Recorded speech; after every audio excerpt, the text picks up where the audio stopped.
kiss for you.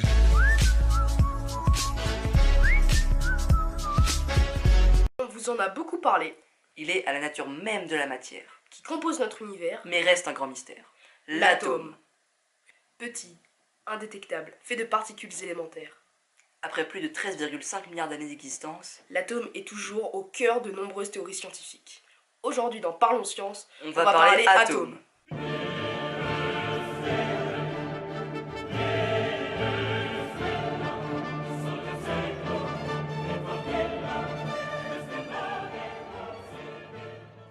Tout commence durant l'Antiquité. Il y a alors deux écoles sur l'origine de la matière, Les aristotéliciens, et les atomistes. Les aristotéliciens suivaient le courant de pensée de Platon et d'Aristote. Ces derniers soutenaient l'idée de quintessence. en référence aux 5 solides de Platon. Et ouais, faut bien créer du sens. Ils pensaient par exemple que la matière était constituée de 5 éléments, 5 essences. L'eau, l'air, la terre, le feu, et une cinquième essence qui les engloberait tous.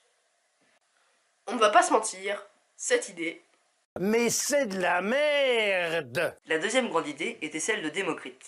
tout commença par une expérience de pensée. Si je coupe une pomme en deux, puis que je recoupe sa moitié en deux, et ainsi de suite, il y aura forcément un moment où je ne pourrai plus la couper. Il appelait cela atomos. Insécable en grec. Ce sont les débuts de la théorie atomiste. Démocrite prétendait alors que tout était fait de choses ridiculement petites que l'on ne pouvait pas découper. Et qui se distinguent un poil par leur forme, mais de toute façon on ne peut pas les voir. Démocrite pose alors la première théorie scientifique basée sur un raisonnement logique et non sur une observation. Une avancée considérable, sachant que la plupart des théories actuelles se forment ainsi.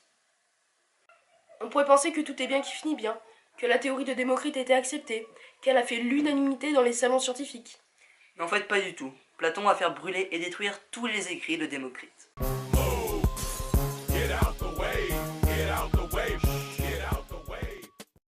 Ah, Platon, la tolérance incarnée. Et après 2000 ans d'ignorance, la théorie atomiste retrouve sa place dans la science. Grâce à un jeune savant italien. Giordano Bruno.